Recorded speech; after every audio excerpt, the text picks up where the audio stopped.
Hello students, last lecture में मैं discuss किया था जिम्नोस्पर्म के बारे में। आज हम प्लांट किंगडम का आखिरी टॉपिक पढ़ते हैं जिसका नाम है एंजियोस्पर्म। अभी तक हमने जब चैप्टर की स्टार्टिंग की है और शुरुआत से देखा है तो हमने छोटे लेवल से स्टार्ट किया था। सबसे पहले अपन ने एल्गे के बारे में पढ़ा, फिर जो प्लांट बड़े थे और बड़े प्लांट और बड़े प्लांट, और सबसे आखिरी कैटेगरी जिसमें हम आए हैं, मतलब ये क्लियरली अंडरस्टूड है कि इस कैटेगरी के प्लांट बहुत ज़्यादा डेवलप्ड होते हैं, साइज बड़ा होता है इनका, सारी एक्टिविटीज यानी सारे पार्ट्स और जो भी कंपोनेंट होते हैं वो पूरी तरह से इसमें डेवलप हो चुके रहते हैं। तो इसके बारे में कुछ इंपॉर्टेंट पॉइंट लिखते हैं अपन। पहला point, this is the largest plant group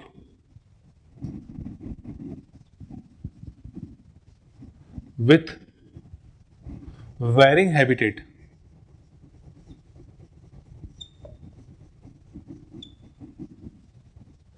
मतलब ये हर जगह ग्रो कर सकते हैं, ठीक है। हैबिटेट इनकी अलग अलग होती है।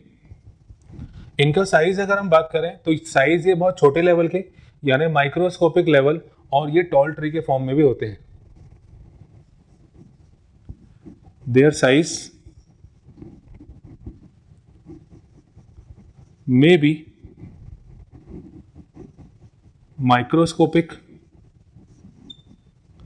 बहुत छोटे साइज के प्लांट होते हैं ये। एग्जाम्पल इसका जैसे वॉल्फिया,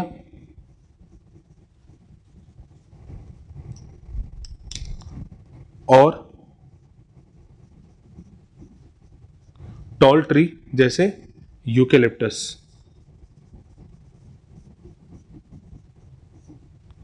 मतलब साइज इनमें वेरी करता है, ये बहुत छोटे साइज के भी होते हैं और बहुत बड़े साइज के भी होते हैं। वेस्कुलर टिश्यूज जो होती है इनमें प्रॉपरली डेवलप्ड होती हैं।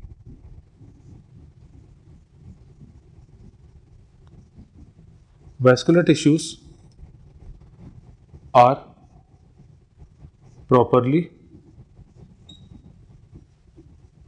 डेवलप्ड, यानी जाइलम में चारों कंपोनेंट प्रेजेंट होते हैं और फ्लोएम में भी चारों कंपोनेंट प्रेजेंट होते हैं। अब इस कैटेगरी के प्लांट जो होते हैं वो सेकेंडरी ग्रोथ शो करते हैं।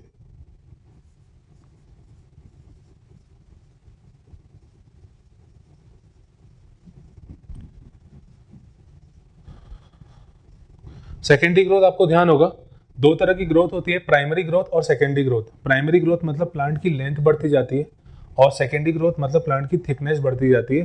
तो ये प्लांट सेकेंडरी ग्रोथ की प्रॉपर्टी शो करते हैं। इन प्लांट बॉडी में root stem leaves clearly differentiated होती हैं। Plant body is differentiated into root stem and leaves, ठीक है। रूट स्टेम लीफ का यहाँ पे डिफरेंशिएशन होता है, क्लियरली विजिबल स्ट्रक्चर्स होते हैं ये। नेक्स्ट, इसमें जो मेन प्लांट बॉडी होती है वो स्पोरोफाइटिक होती है, मतलब diploid body main plant body है। Main plant body is sporophytic,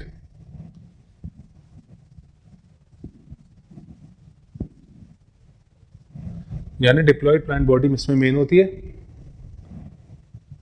angiosperm को दो क्लासेस में डिवाइड किया जाता है। These plants are divided into two classes.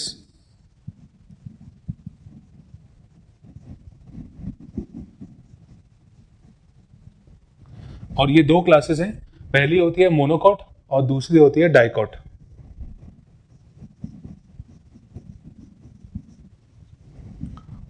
Monocot जिसमें सिंगल कोटिलेडॉन होता है सीड में,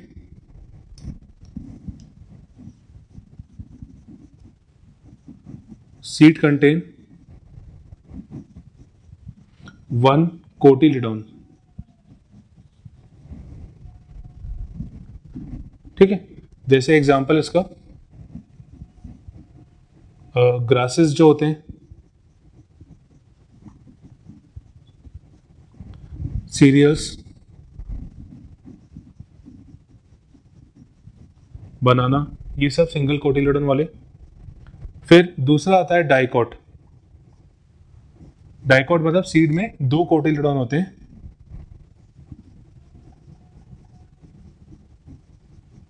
सीड कंटेन 2 कोटिलेडॉन्स। जैसे रोज, यूकेलिप्टस और भी बहुत सारे। ठीक है। क्लासेस, प्लांट्स की 2 क्लासेस है, मोनोकॉट और डाइकॉट। 1 कोटिलेडॉन वाला मोनोकॉट और 2 कोटिलेडॉन वाला डाइकॉट। नेक्स्ट है, ये जो प्लांट्स होते हैं ये जो स्पोर्स प्रोड्यूस करते हैं वो 2 टाइप के होते हैं, मतलब ये हेटेरोस्पोरस प्लांट्स होते हैं।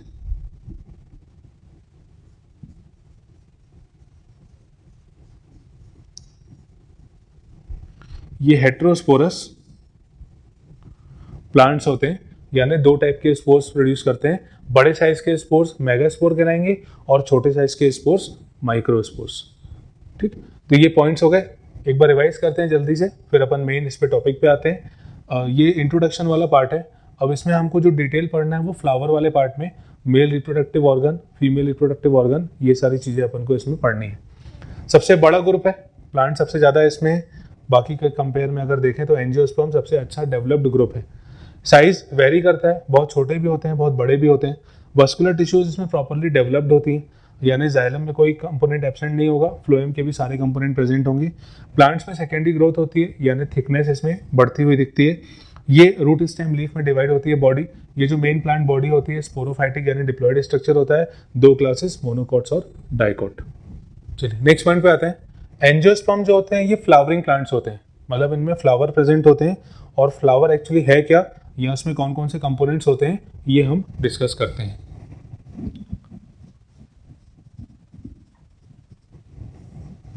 अगर फ्लावर की डेफिनेशन देखें तो फ्लावर एक मॉडिफाइड शूट होता है, यानी ये स्टेम का पार्ट है, यानी सॉइल के ऊपर वाला पार्ट है, और उस ऊपर वाले पार्ट में हम मॉडिफिकेशन देखते हैं, इसलिए हम फ्लावर को मॉडिफाइड शूट कहते हैं।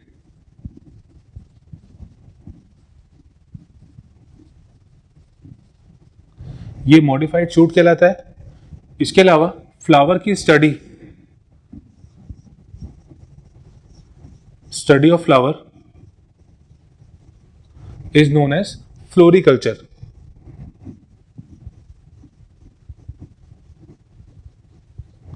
फ्लावर की स्टडी फ्लोरिकल्चर कहलाती है।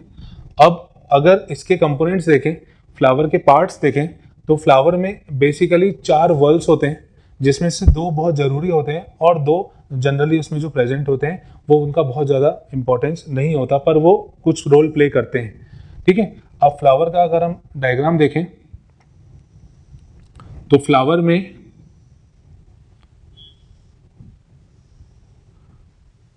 का स्ट्रक्चर कुछ इस तरह से देखा जाता है।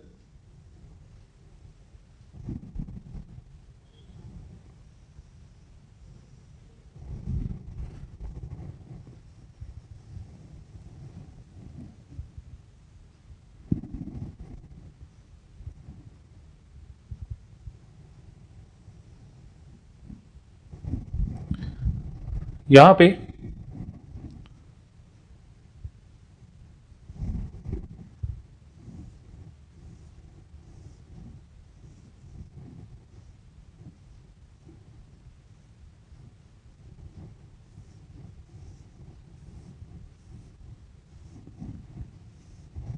इस तरह के स्ट्रक्चर देखे जाते हैं। अब अगर इसके पार्ट्स को हम लेबलिंग करते हुए देखें तो ये जो नीचे वाला पार्ट है ये होता है सेपल, ये ऊपर वाला पार्ट ये कहलाता है पेटल। ठीक है। अब अंदर जो इंपॉर्टेंट पार्ट है ये अपन बात करते हैं। इसमें ये जो स्ट्रक्चर दिख रहा है, ये एक स्ट्रक्चर को हम ब्लैक पेन से शो कर रहे हैं। ये स्ट्रक्चर ये मेल रिप्रोडक्टिव सिस्टम को इंडिकेट करता है। इसको हम कहते हैं androecium. Androecium male reproductive organ plant का कहलाता है। Male reproductive organ.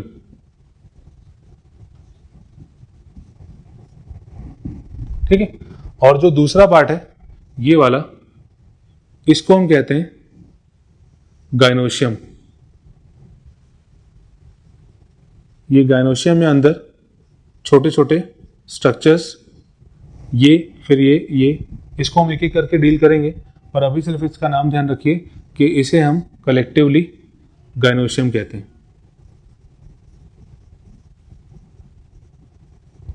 और ये फीमेल रिप्रोडक्टिव ऑर्गन फ्लावर का कहलाता है।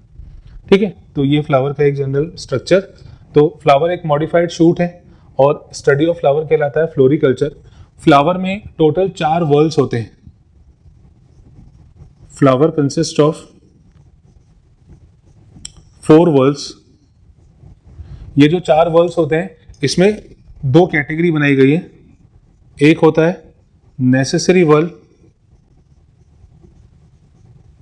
और एक होता है असेसरी वर्ल। नेसेसरी वर्ल्स में जो होते हैं ये एंड्रोशियम और दूसरा गाइनोशियम। ये इंपॉर्टेंट जरूरी वर्ल्स हैं। और असेसरी वर्ल्स जो होते हैं ये होता है सेपल और पेटल, जिसको हम कैलिक्स और करोला के नाम से भी जानते हैं। ठीक है, तो ये स्ट्रक्चर हो गया फ्लावर का। अब हम इसके एक एक पार्ट पे आते हैं। सबसे पहले हम बात करते हैं एंड्रोशियम की, मेल रिप्रोडक्टिव सिस्टम की। तो नेक्स्ट टॉपिक हम स्टार्ट करते हैं एंड्रोशियम।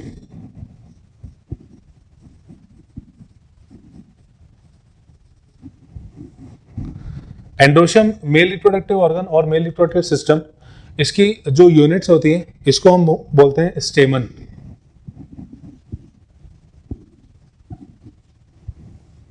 ठीक है, अब स्टेमन में क्या चीजें प्रेजेंट होती है ये देखते हैं।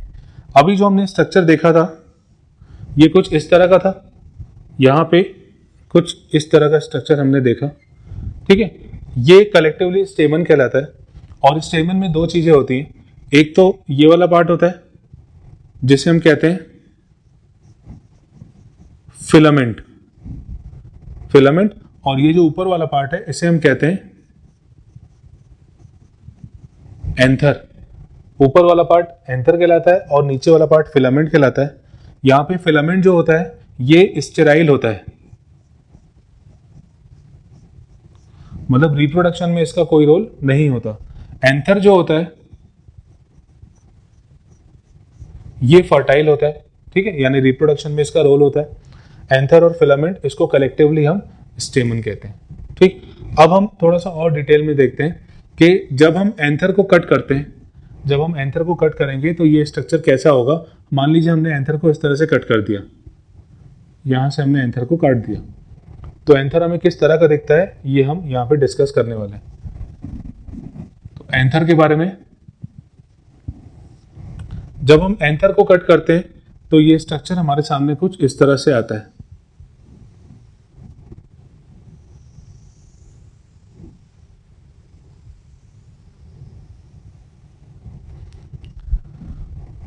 ये एंथर इस तरह से हमें दिखता है। ठीक है, अब इसमें बहुत ज्यादा डीप में नहीं जाएंगे, जो अभी हमारे काम का है सिर्फ उसको अपन डिस्कस करते हैं।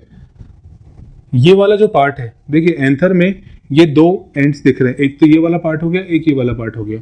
इसको अपन कहते हैं लोब, इसको हम लोब कहते हैं। तो एक टिपिकल एंथर जो होता है वो बाइलोब्ड स्ट्रक्चर होता है, उसमें 2 लोब्स प्रेजेंट होते हैं।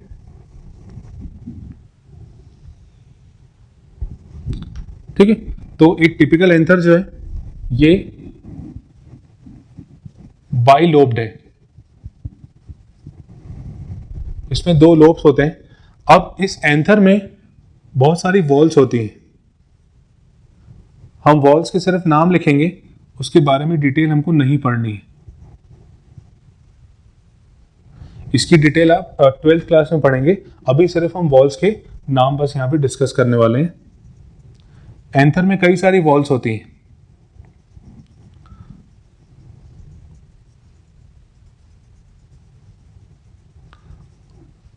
इन वॉल्स का नाम है, सबसे पहले बाहर वाली जो लेयर होती है उसको कहते हैं एपिडर्मिस।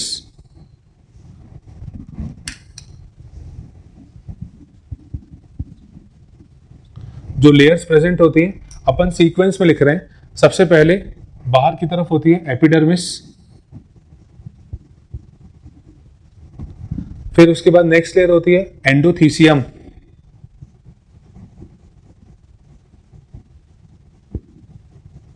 इसी को हम एंडोडर्मिस भी कहते हैं, पर जनरली एंडोथीसियम वर्ड इसके लिए यूज किया जाता है। नेक्स्ट लेयर होती है मिडिल लेयर। मिडिल लेयर में कई लेयर्स होती हैं, एक लेयर भी हो सकती है, दो भी हो सकती है, तीन भी हो सकती है, और सबसे अंदर की तरफ होती है जो लेयर उसका नाम है टैपेटम। ठीक है, तो एक एंथर बाइलोब्ड स्ट्रक्चर है, मतलब यहाँ पे दो लोब प्रेजेंट है। इसके अलावा लेयर्स हैं इसकी, सबसे बाहर एपिडर्मिस, फिर उसके बाद एंडोथीसियम, फिर मिडिल लेयर और फिर अंदर की तरफ टैपेटम। यहाँ पे स्फेरिकल स्ट्रक्चर अंदर देखने मिलता है।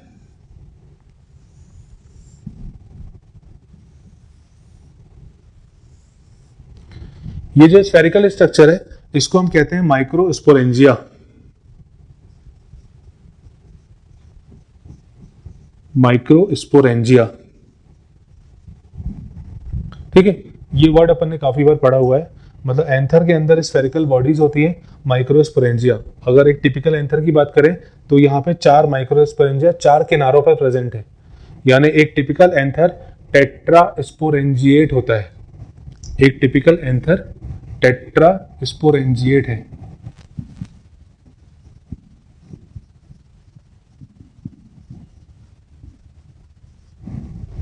टेट्रास्पोरेंजिएट मतलब 4 माइक्रोस्पोरेंजिया इसमें प्रेजेंट होते हैं।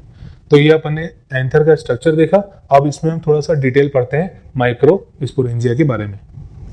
नेक्स्ट टॉपिक है माइक्रोस्पोरेंजिया। माइक्रोस्पोरेंजिया का स्ट्रक्चर जो होता है, जैसे फॉर एग्जांपल ये माइक्रोस्पोरेंजिया, इसमें अंदर छोटी छोटी सेल्स होती हैं, ये बहुत सारी होती है, ठीक है। इनको हम कहते हैं माइक्रोस्पोर मदर सेल्स।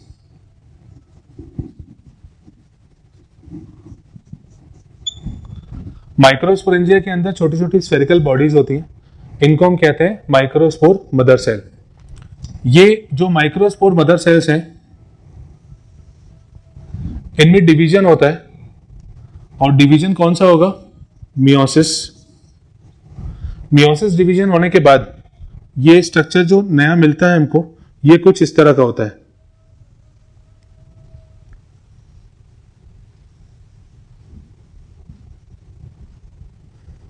ऐसा ये स्ट्रक्चर कहलाता है माइक्रोस्पोर। ये जो स्ट्रक्चर बना है ये होता है माइक्रोस्पोर। और जो प्रोसेस माइक्रोस्पोर जिसमें बन रहे हैं उसको अपन कहते हैं माइक्रोस्पोरोजेनेसिस। माइक्रोस्पोरोजेनेसिस। माइक्रोस्पोरोजेनेसिस मतलब formation of microspore from microspore mother cell.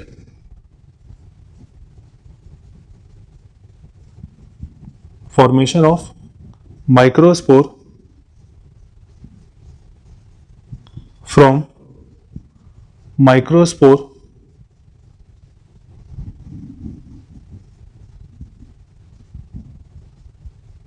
Mother cells, ठीक है। फिर से एक बार देखते हैं, माइक्रोस्पोरेंजिया ये स्फेरिकल बॉडी जो अपन ने एंथर में देखी थी, चारों किनारों पे, चारों एंड्स पे होती है। माइक्रोस्पोरेंजिया के अंदर छोटी छोटी स्फेरिकल बॉडीज होती है, इनको अपन कहते हैं माइक्रोस्पोर मदर सेल। ये माइक्रोस्पोर मदर सेल में मियोसिस होता है, और मियोसिस के बाद माइक्रोस्पोर्स का फॉर्मेशन होता है। ये माइक्रोस्पोर्स बनने का प्रोसेस जो है इसको अपन कहते हैं माइक्रोस्पोरोजेनेसिस। अब ये माइक्रोस्पोर जो बने हैं ये माइक्रोस्पोर डेवलप होते हैं, और डेवलप होने के बाद स्फेरिकल स्ट्रक्चर के फॉर्म में आ जाते हैं। इस स्फेरिकल स्ट्रक्चर को अपन कहते हैं पॉलिन ग्रेन। तो यहां हम लिख लेते हैं इसको, microspore develop and form pollen grain.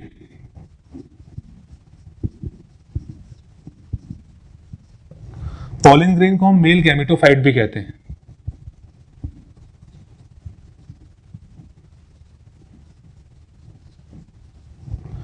Pollen grain को हम मेल गैमेटोफाइट भी कहते हैं। माइक्रोस्पोर डेवलप होने के बाद पॉलन ग्रेन स्ट्रक्चर हमें मिलता है। अब पॉलन ग्रेन जो है, पॉलन ग्रेन का जब हम स्ट्रक्चर देखेंगे तो ये स्ट्रक्चर कुछ इस तरह का होता है।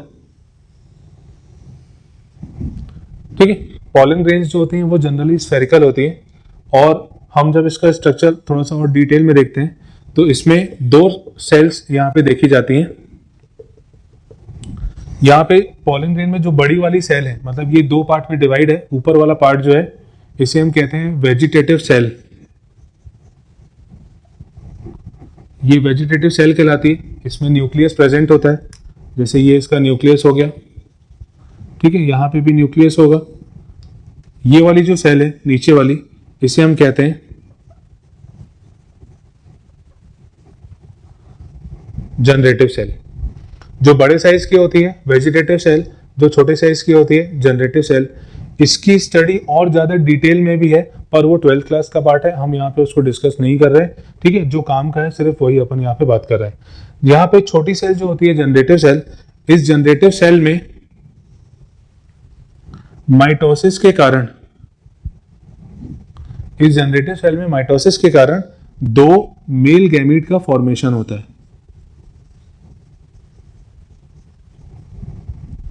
जनरेटिव सेल में माइटोसिस के कारण दो मेल गैमीट का फॉर्मेशन होता है।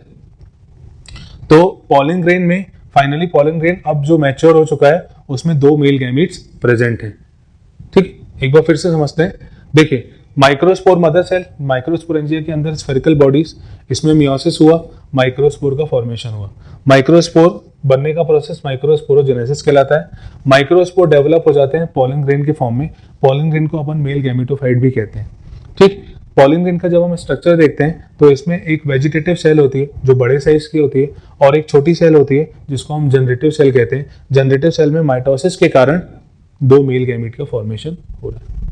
ठीक है, तो ये हमने पार्ट कंप्लीट किया, स्टेमन वाला और एंथर वाला, और पॉलन ग्रेन का फॉर्मेशन हमने देखा किस तरह से होता है। नेक्स्ट पार्ट हम स्टार्ट करते हैं गाइनोशियम के बारे में।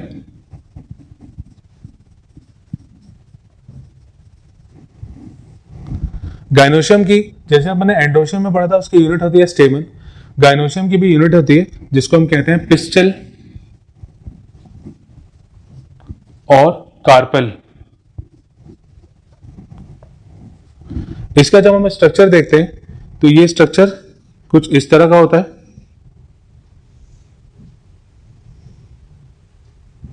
यहां पे ये जो टॉप पार्ट होता है इसको हम कहते हैं स्टिग्मा। स्टिग्मा जो होता है वो रिसीविंग पार्ट होता है, मतलब it receive pollen grain. Pollen grain इसके ऊपर आके गिरते हैं, स्टिग्मा से वो अटैच होते हैं, और फिर स्टिग्मा उनको न्यूट्रिएंट प्रोवाइड करता है, और उसमें से एक ट्यूब लाइक स्ट्रक्चर का फॉर्मेशन होता है जिसे हम कहते हैं पॉलन ट्यूब। पॉलन ग्रेन जब इसके ऊपर आके गिरते हैं तो स्टिग्मा उसको न्यूट्रिएंट देता है, पॉलन ग्रेन को न्यूट्रिएंट प्रोवाइड करता है, और वो न्यूट्रिएंट को एब्जॉर्ब करके पॉलन ग्रेन के अंदर से एक ट्यूब स्ट्रक्चर का फॉर्मेशन होता है, उसको हम कहते हैं पॉलन ट्यूब। दूसरा पार्ट है यहाँ पे स्टाइल। ये लॉन्ग ट्यूब लाइक स्ट्रक्चर है।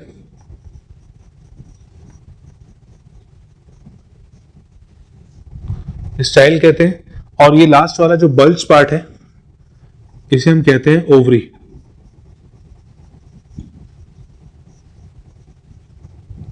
इस बल्ज पार्ट को हम कहते हैं ओवरी। यहां पे अंदर,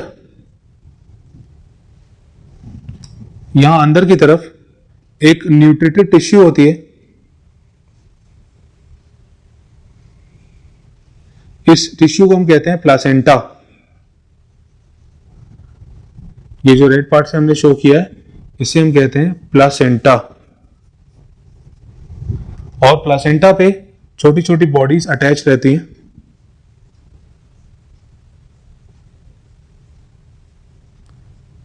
इनको हम कहते हैं ओव्यूल।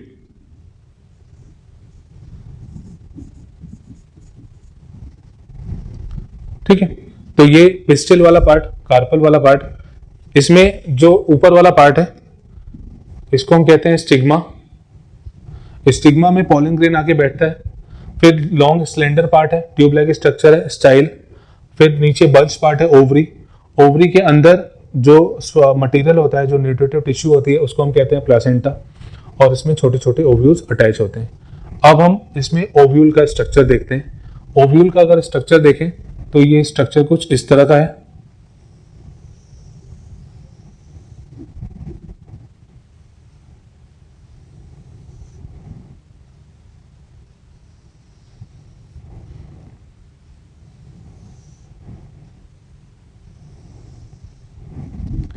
ये एक ओव्यूल का स्ट्रक्चर है, मतलब ये समझ लीजिए कि ये जो अटैचमेंट पार्ट है ये इस तरह से, मतलब ये वाला अटैचमेंट पार्ट, मतलब यहाँ पे प्लासेंटा है और ये ओव्यूल उससे जुड़ा हुआ है। ठीक है, तो अब हम इसमें लेबल पार्ट देखते हैं, कौन कौन सी चीजें ओव्यूल के अंदर पाई जाती हैं।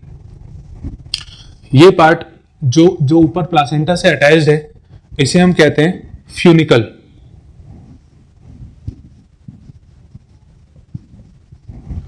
फ्यूनिकल वो पार्ट होता है जो प्लासेंटा और ओव्यूल से अटैच रहता है। फ्यूनिकल स्टॉक लाइक स्ट्रक्चर है। ये स्टॉक लाइक स्ट्रक्चर है। यहां पे देखिए जो ये ओव्यूल जो स्टॉक दिख रहा है, ये जो लाइन दिख रही है, ये फ्यूनिकल कहलाता है। ठीक है, और ये प्लासेंटा और ओव्यूल को जोड़ के रखने वाला पार्ट है। अब फ्यूनिकल में, जहां पे फ्यूनिकल लॉन्ग स्लेंडर लाइक और जहां से ओव्यूल की बॉडी शुरू होती है, उसको जोड़ने वाला पार्ट, यानी उस लॉन्ग स्लेंडर यानी tube like structure, stock like structure और ओव्यूल को जोड़ने वाला पार्ट प्रेजेंट रहता है। इसको हम कहते हैं हाइलम।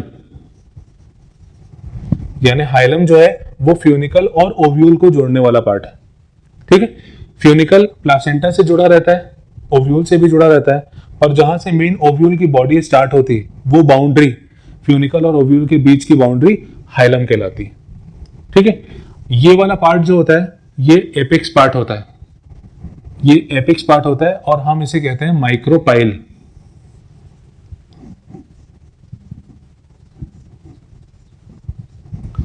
इसे माइक्रोपाइल कहते हैं और ये एपेक्स पार्ट होता है।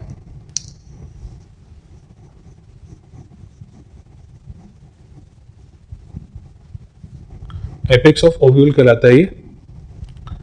यहां पे एक न्यूट्रिटिव टिश्यू प्रेजेंट होती है। इस न्यूट्रिटिव टिश्यू को हम कहते हैं न्यूसेलस।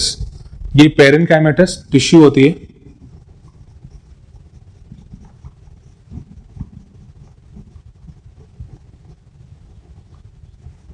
इसके अलावा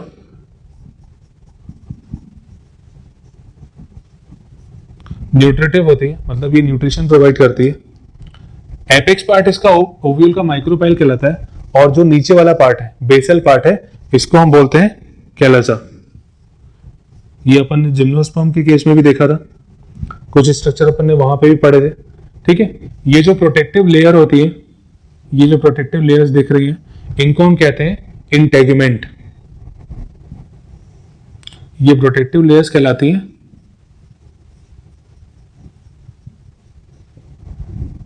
इंटेगुमेंट। ठीक है, टॉप पार्ट हो गया माइक्रोपाइल, एपेक्स वाला पार्ट, अंदर एक न्यूट्रिटिव टिश्यू भरी हुई है जिसको अपन कहते हैं न्यूसेलस। ये पेरेन्काइमेटस टिश्यू है। बेसल पार्ट जो होता है इसको अपन कैलसा कहते हैं। इसमें प्रोटेक्टिव लेयर्स होती है, इनको अपन इंटेगुमेंट कहते हैं। इसके अलावा जब ओव्यूल डेवलप हो जाता है तो इस डेवलप्ड स्ट्रक्चर में अंदर फॉर्मेशन होता है एम्ब्रियो सैक का। ये एम्ब्रियो सैक होता है।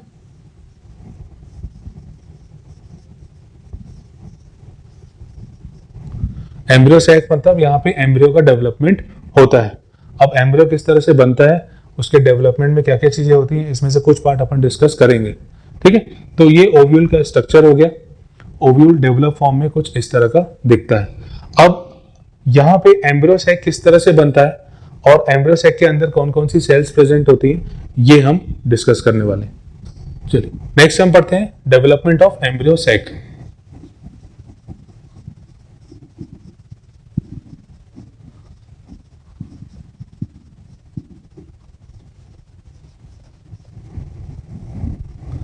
एम्ब्रियो सैक के डेवलपमेंट के लिए हम यहाँ पे देखते हैं जो ओव्यूल में जो स्ट्रक्चर होता है न्यूसेलस। न्यूसेलस की कोई सेल मैच्योर होती है, डेवलप होती है और वो माइक्रोपाइल की तरफ बढ़ती है। तो इसमें हम लिख लेते हैं एनी सेल ऑफ न्यूक्लियस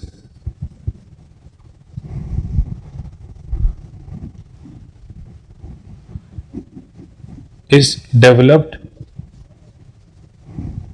मतलब कोई भी सेल हो सकती है पर ज्यादा सेल्स नहीं होती है, एक सेल होती है, या एक सेल में अगर इन केस उसमें प्रॉपर डेवलपमेंट नहीं हुआ तो दूसरी सेल होती है, कुछ इस तरह से चेंजेस देखने मिलते हैं।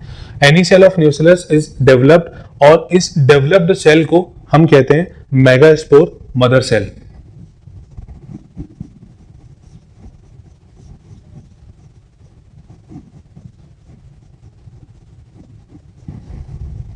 Any of the cell of nucleus is developed and it move toward micropyle end, वो micropyle end की तरफ बढ़ती है, और उस सेल को जो डेवलप्ड हो जाती है सेल, उसको हम कहते हैं मेगास्पोर मदर सेल। इस मेगास्पोर मदर सेल में मियोसिस होगा, मियोटिक डिवीजन होगा, और मियोटिक डिवीजन के बाद नई सेल्स बनेंगी और इनको हम कहेंगे मेगास्पोर्स।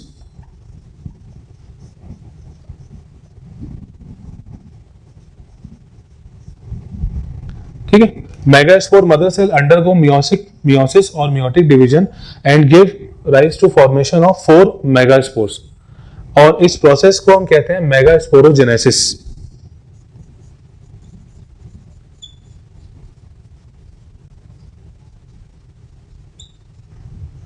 तो मेगास्पोरोजेनेसिस मतलब मेगास्पोर का formation, formation of megaspore from megaspore mother cell. Megaspore mother cell से मेगास्पोर का फॉर्मेशन मेगास्पोरोजेनेसिस कहलाता है। अब जैसे ये ओव्यूल है, ठीक है, जिसका डायग्राम अपन ने देखा था, न्यूक्लियस से कोई सेल ऊपर माइक्रोपाइल की तरफ बढ़ रही है, मेगास्पोर मदर सेल कहा उसको अपन ने, और उसमें डिवीजन हुआ, तो डिवीजन के बाद 4 मेगास्पोर बने। तो 4 मेगास्पोर जैसे बनते हैं, 1 2 3 4, ये 4 मेगास्पोर फॉर एग्जांपल इस तरह से फॉर्मेशन हो रहा है। अब इसमें से 3 मेगास्पोर जनरली, मतलब मोस्ट ऑफ द केसेस में, लगभग 80% ऑफ एंजियोस्पर्मिक प्लांट्स में ये जो 3 मेगास्पोर ऊपर के होते हैं ये डीजनरेट हो जाते हैं। तो 3 मेगास्पोर्स आर डीजनरेटेड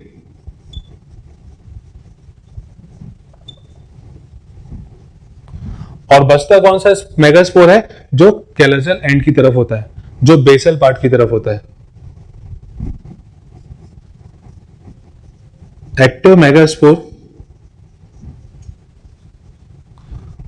मेगास्पोर जो कि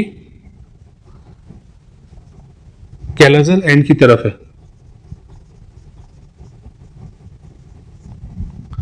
अब मान लीजिए ये 3 मेगास्पोर खत्म हो गए और जो एक मेगास्पोर बचा है जो कैलोसल एंड की तरफ है, इसमें माइटोटिक डिविजन्स होते हैं, 3 बार माइटोटिक डिविजन्स होते हैं, जिसके कारण 8 न्यूक्लियस का फॉर्मेशन होता है।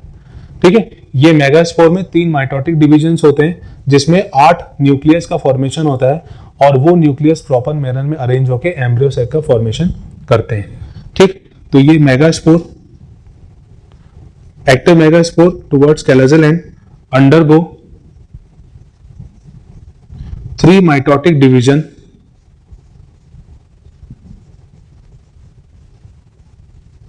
which results in formation of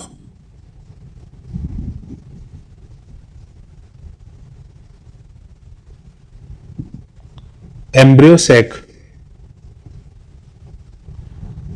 ये कैसे बनता है ये अभी हमारे काम का नहीं है, बस आप इतना ध्यान रखिए कि 3 डीजनरेट हो जाते हैं, एक मेगास्पोर जो कैलोसल एंड की तरफ बनता है वो सरवाइव करता है, और वो फिर माइटोटिक डिवीजन उसमें होते हैं, माइटोटिक डिवीजन के बाद वो एम्ब्रियो सैक का फॉर्मेशन करता है। यानी ये एक न्यूक्लियस जो बचा है वो अब यहाँ पे एम्ब्रियो सैक बनाएगा।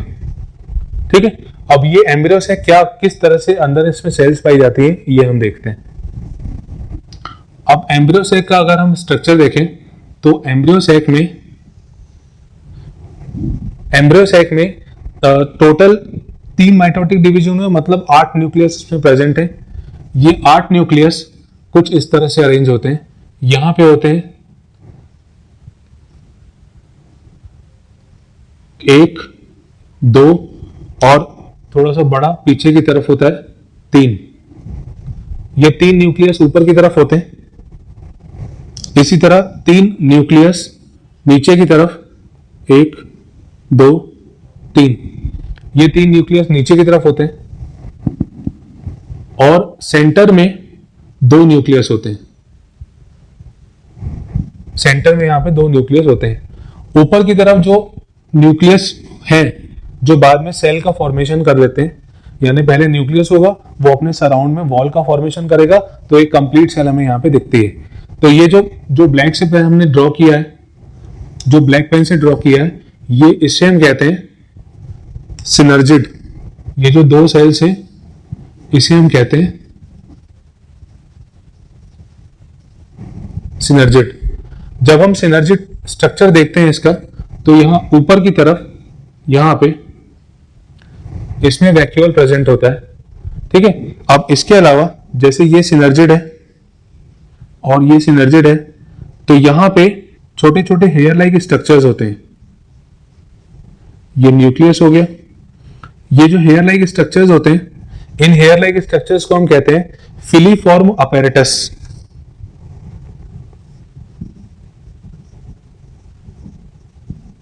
Filiform apparatus. ये जो फिलीफॉर्म अपैरेटस होता है, ये पॉलन ट्यूब की एंट्री को गाइड करता है। ये जो फिलीफॉर्म अपैरेटस होता है, ये पॉलन ट्यूब की एंट्री को गाइड करता है, यानी पॉलन ट्यूब यहीं से एंटर करे, इसके लिए रिस्पॉन्सिबल है फिलीफॉर्म अपैरेटस, ठीक। और ये जो रेड पेन से हमने शो किए, इसे हम कहते हैं एग सेल। ये जो रेड पेन से शो किया, इसे एग सेल कहते हैं। और सिनर्जिड प्लस एग सेल, यानी 2 सिनर्जिड और साथ में एग सेल, इसे हम कलेक्टिवली कहते हैं एग अपैरेटस। एग अपैरेटस में 2 सिनर्जिड और 1 एग सेल प्रेजेंट होती है। जबकि जो ऑपोजिट एंड पे होता है, इसे हम कहते हैं एंटीपोडल सेल। इसका काम थोड़ा बहुत सपोर्ट करने का होता है, नहीं तो ज्यादा इसका काम नहीं है। वेजिटेटिव कैरेक्टर्स को होल्ड करके रखती है। और ये जो बीच वाले जो 2 न्यूक्लियस हैं, इसको अपन कहते हैं पोलर न्यूक्लियाई। इसे पोलर न्यूक्लियाई कहते हैं, ठीक है। चलिए एक बार फिर से समझते हैं इसको। एम्ब्रियो सैक का फॉर्मेशन किस तरह से हुआ, डेवलपमेंट किस तरह से हुआ। ये एम्ब्रियो सैक है। सैक मतलब एक कैविटी लाइक स्ट्रक्चर होता है, और क्योंकि एम्ब्रियो सैक नाम दिया, मतलब एम्ब्रियो का यहाँ पे डेवलपमेंट होता है। न्यूक्लियस की कोई भी सेल डेवलप्ड होती है, डेवलप्ड होने के बाद उसको हम कहते हैं मेगास्पोर मदर सेल। वो माइक्रोपाइल की तरफ मूव करती है। मेगास्पोर मदर सेल में मियोटिक डिवीजन होता है। इसको हम जो रिजल्टेंट स्ट्रक्चर हमें मिलता है उसको हम कहते हैं मेगास्पोर। ये मेगास्पोर 4 होते हैं। ऐसा प्रोसेस जो मेगास्पोर फॉर्मेशन के लिए रिस्पॉन्सिबल है, उसको कहते हैं मेगास्पोरोजेनेसिस, ठीक है। अब जो मेगास्पोर है, मोस्ट ऑफ द केसेस में लगभग 80% ऑफ एंजियोस्पर्मिक प्लांट में इन 4 मेगास्पोर में से 3 डीजेनरेट हो जाते हैं, 1 मेगास्पोर बचता है। 3 megaspores are degenerated. Active megaspore that is towards chalazal end, ये बहुत इंपॉर्टेंट है। कैलोजल एंड की तरफ जो बचता है, उसमें 3 माइटोटिक डिवीजन होते हैं, जिसके कारण 8 न्यूक्लियस का फॉर्मेशन होता है, और ये 8 न्यूक्लियस इस तरह से अरेंज हो जाते हैं, ठीक। तो एम्ब्रियो सैक का फॉर्मेशन इस तरह से देखा जाता है। अंदर जो 8 न्यूक्लियस हैं, उसमें अपन ऊपर की तरफ 3 देखते हैं, जिसमें 2 सिनर्जिड होते हैं और 1 एक्सेल होती है। बीच में 2 पोलर न्यूक्लियाई होते हैं, और नीचे की तरफ 3 न्यूक्लियस यानी 3 एंटीपोडल सेल होती हैं। सिनर्जिड सेल और एग सेल को मिलाकर हम एग अपैरेटस कहते हैं। सिनर्जिड सेल्स में हेयर लाइक स्ट्रक्चर्स होते हैं। That hair like structures are called filiform apparatus. They guide the entry of pollen tube. ये पॉलन ट्यूब की एंट्री को गाइड करते हैं कि पॉलन ट्यूब इस रास्ते से ही एंटर हो, ठीक। तो अब हम देखते हैं कि पॉलिनेशन क्या होता है, और पॉलिनेशन के बाद कौन कौन से स्ट्रक्चर्स किस तरह से मॉडिफाइड होते हैं। नेक्स्ट टॉपिक हम पढ़ते हैं pollination.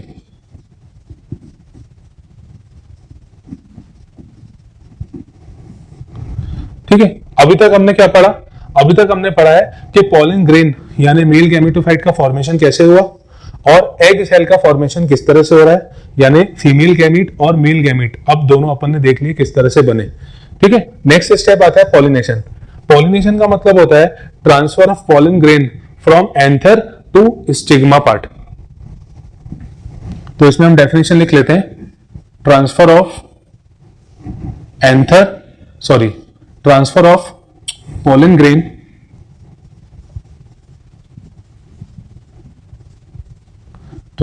Pollen grain from anther to stigma. Anther से निकलकर पॉलन ग्रेन स्टिग्मा पे ऊपर आके लैंड करते हैं। इस प्रोसेस को हम कहते हैं पॉलिनेशन। पॉलिनेशन कई टाइप का होता है, पर अभी सिर्फ हमें डेफिनेशन ध्यान रखनी है, ठीक है।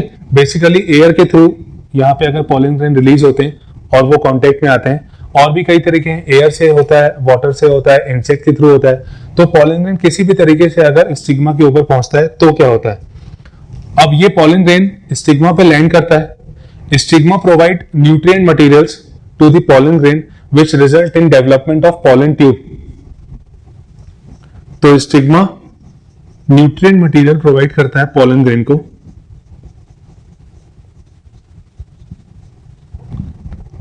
Stigma provide nutrients to pollen grain which help in pollen tube formation.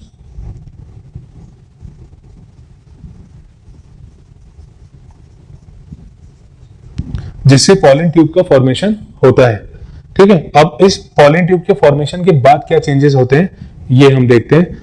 अब हम जो प्रोसेस पढ़ने वाले हैं बहुत ज्यादा इंपॉर्टेंट है ये। इस प्रोसेस का नाम है double fertilization and triple fusion. तो नेक्स्ट टॉपिक हम स्टार्ट करते हैं, double fertilization and triple fusion, ठीक है। तो डबल फर्टिलाइजेशन ट्रिपल फ्यूजन क्या है? यह पॉलिनेशन जब हुआ और पॉलन ट्यूब का फॉर्मेशन हुआ तो अब आने वाले स्ट्रक्चर्स में क्या चेंजेस देखने मिलते हैं ये हम पढ़ रहे हैं, ठीक है। मैं एम्ब्रियो सैक का डायग्राम एक बार फिर से रिपीट करता हूं। जैसे कि अपन ने ओव्यूल बनाया था, ठीक, ओव्यूल के अंदर हमने एम्ब्रियो सैक बनाया था। एम्ब्रियो सैक थोड़ा सा यहाँ पे मैं बड़ा बना रहा हूं ताकि क्लियरली यहाँ पे दिखे, ये एम्ब्रियो सैक है। बाकी सारी चीजें यहाँ पे प्रेजेंट है, हमने थोड़ा सा इसको बड़े से रिप्रेजेंट किया है। यहां पे हमने पढ़ा था कि दो सिनर्जिक सेल्स होती हैं और एक यहाँ पे एक्सेल होती है, नीचे की तरफ एंटीपोडल सेल्स होती हैं और बीच में पोलर न्यूक्लियाई होता है, ठीक है। अब क्या है कि जैसे ये स्टाइल वाला पार्ट, ये ओवरी और ये स्टिग्मा, ठीक। अब ओवरी के अंदर ओव्यूल्स हैं और ओव्यूल के अंदर एम्ब्रियो सैक, ठीक है। समझ रहे हैं ना? फिर से एक बार देखिए, ये ओवरी वाला पार्ट, ये स्टाइल, ये स्टिग्मा। पॉलन ग्रेन यहां स्टिग्मा के ऊपर आके बैठ गया है, ये पॉलन ग्रेन है। पॉलन ग्रेन स्टिग्मा के ऊपर आके बैठा, स्टिग्मा ने इसको न्यूट्रिएंट प्रोवाइड किए, न्यूट्रिएंट की मदद से यहां पे पॉलन ट्यूब का फॉर्मेशन होगा। ये पॉलन ट्यूब का फॉर्मेशन हो रहा है। ये पॉलन ट्यूब स्टाइल की मदद से होते हुए अंदर एंटर करती है और ये अंदर एंटर करेगी और ये ओव्यूल के कांटेक्ट में आएगी। यानी जो पॉलन ट्यूब आ रही है, ये पॉलन ट्यूब इस तरह से यहां से एंटर करती है, ऐसे, ठीक है। पॉलन ग्रेन गिरा, पॉलन ट्यूब का फॉर्मेशन हुआ, पॉलन ट्यूब स्टाइल से होते हुए अंदर ओवरी में गई, एंटर की, ओवरी में फिर वो ओव्यूल के अंदर जाएगी। अब आपको ध्यान होगा, हमने पढ़ा था पॉलन ग्रेन में जो जनरेटिव सेल होती है उसमें डिवीजन के बाद दो मेल गैमीट्स का फॉर्मेशन हो रहा था। तो ये मेल गैमीट यहां पे ये दो हमने शो किए इस तरह से, ये दो मेल गैमीट हैं, ये मूव करते हुए आते हैं, ठीक। अब पॉलन ट्यूब एंटर कहां से होती है? Pollen tube enters through degenerated synergid. तो यहां हम लिख लेते हैं, pollen tube enters through degenerated, यानी एक ऐसा स्ट्रक्चर जो धीरे धीरे डीजनरेट हो रहा है, डीजनरेटेड सिनर्जिड। और सिनर्जिड से ही क्यों? क्योंकि इसके पास एक filiform apparatus hair like structure होता है जो कुछ केमिकल्स को सेक्रेट करता है, जिससे पॉलन ट्यूब उसकी तरफ अट्रैक्ट होती है। Having filiform apparatus. अच्छा, यहां पे हमने ये शो किया है कि पॉलन ट्यूब माइक्रोपाइल वाले एंड की तरफ से आ रही है, पर माइक्रोपाइल के अलावा वो कहीं से भी आ सकती है। इंटेगमेंट से होते हुए भी अंदर आ सकती है, कैलाजे से होते हुए भी अंदर आ सकती है। वो डिपेंड करता है कि कौन से टाइप का ओव्यूल है। यहाँ पे हमने एक कॉमन टाइप का ओव्यूल बनाया है। ओव्यूल 6 टाइप के होते हैं। यहाँ पे हमने most of the angiospermae plant में जो ओव्यूल होता है वो हमने यहाँ पे ड्रॉ किया। ठीक है, तो पॉलन ट्यूब मेल गैमीट को लेके अंदर आएगी। अब मेल गैमीट को लेके जब ये अंदर आएगी तो जो पहला मेल गैमीट है, वो पहला मेल गैमीट इस एग सेल से जाके फ्यूज होगा। डीजनरेटेड सिनर्जिड से जाता हुआ वो एग सेल से फ्यूज हो जाएगा। ठीक है, तो first male gamete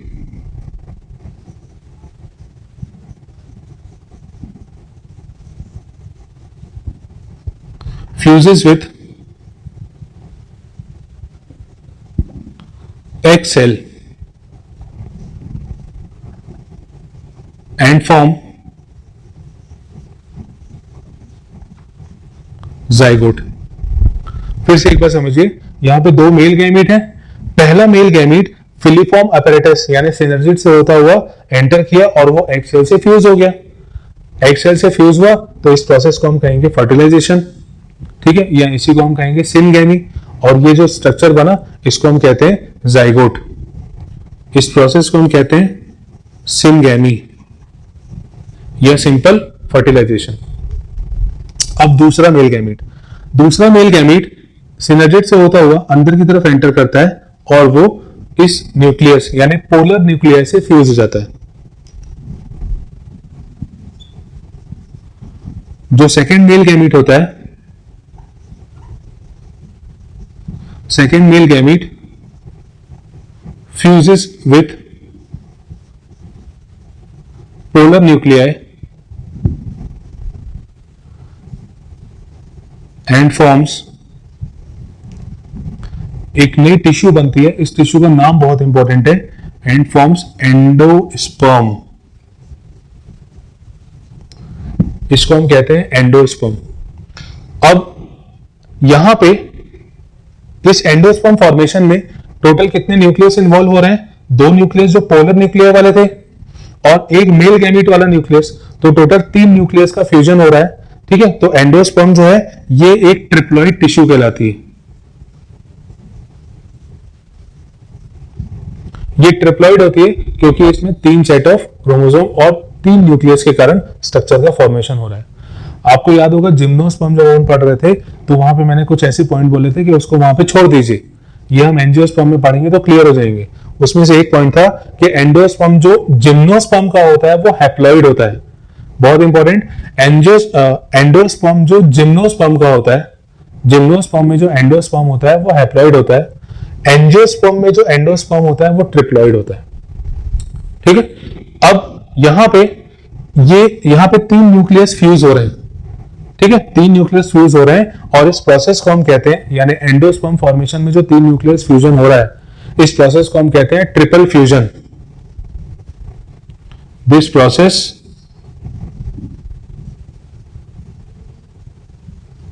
is known as, यानी fusion of 3 nuclei is known as triple fusion.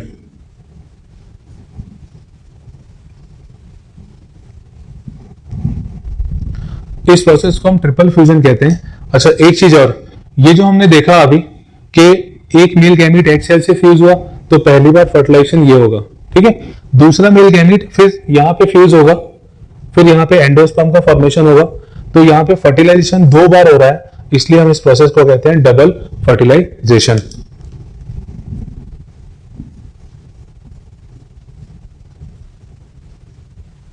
Double fertilisation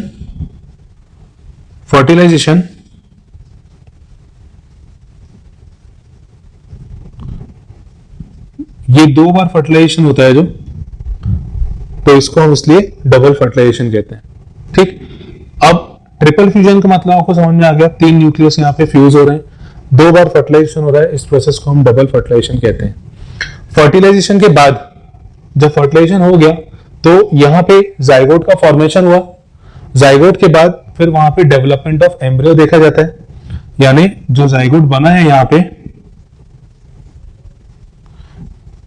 develop into embryo, embryo का डेवलपमेंट यहाँ पे अंदर होता है, इसीलिए इसको हम एम्ब्रियो सैक कहते हैं। अच्छा, एक इंपॉर्टेंट चीज और, ये जो एंडोस्पर्म होता है, ये एंडोस्पर्म मैं यहां पे मेंशन कर रहा हूं उसको, ये एंडोस्पर्म न्यूट्रिटिव टिश्यू होती है।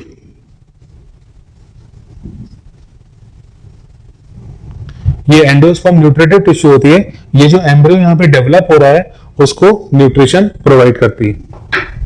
यहां पे जो एंडोस्पर्म बन रहा है वो इसको न्यूट्रिशन प्रोवाइड करता है। अब जब फर्टिलाइजेशन हो गया, ठीक है, तो ये जो ओव्यूल है ये कन्वर्ट हो जाता है सीड में। तो after fertilisation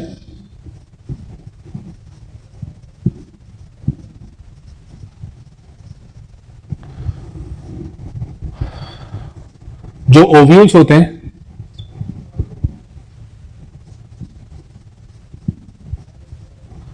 convert into seed, ये सीड में कन्वर्ट हो जाता है। जो ओवरी होगी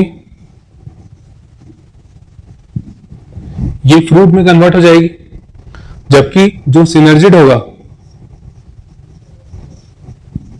या एंटीपोडल सेल्स होती हैं,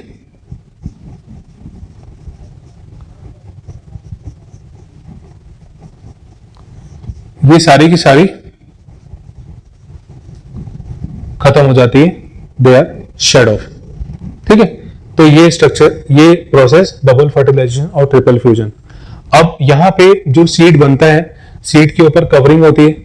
ठीक है, जिम्नोस्पर्म में हमने पढ़ा था कि जिम्नोस्पर्म में जो सीड्स बनते थे वो नेकेड होते थे, पर यहाँ पे कवर्ड सीड्स बनते हैं। ठीक, तो ये हो गया डबल फर्टिलाइजेशन और ट्रिपल फ्यूजन। इसके बाद ओव्यूल्स कन्वर्ट हो जाते हैं सीड्स में, ओवरी कन्वर्ट हो जाती है फ्रूट में, और सिनर्जिड सेल और एंटीपोडल सेल्स खत्म हो जाती है। जो एंडोस्पर्म है वो न्यूट्रिटिव टिश्यू का यहाँ पे काम करता है, यहाँ पे अंदर एम्ब्रियो का डेवलपमेंट देखा जाता है। अब अगर हम एंजियोस्पर्म के यूजेस की बात करें तो एंजियोस्पर्म के मल्टीपल यूजेस हैं, मतलब यहाँ पे इतनी सारी वेराइटीज है प्लांट की, और उन प्लांट्स में ऐसे ऐसे केमिकल कॉन्स्टिट्यूएंट प्रेजेंट हैं जिनके बहुत सारे यूजेस हैं। ठीक है, टिम्बर की तरह यानी फर्नीचर में इसको यूज करते हैं हम, मेडिसिनल वैल्यूज इसकी बहुत सारी हैं। एंजियोस्पर्म्स कुछ एडिबल भी होते हैं, ये फ्रूट्स प्रोड्यूस करते हैं, फ्रूट्स देते हैं, और फ्रूट हम किस तरह से लेते हैं, क्या क्या न्यूट्रिएंट्स उसमें होते हैं, ये मैक्सिमम चीजें आप लोगों को पता है। तो ये हमने खत्म किया एंजियोस्पर्म, और हमारा ये चैप्टर प्लांट किंगडम यहाँ पे खत्म होता है। नेक्स्ट लेक्चर में हम नया चैप्टर स्टार्ट करेंगे।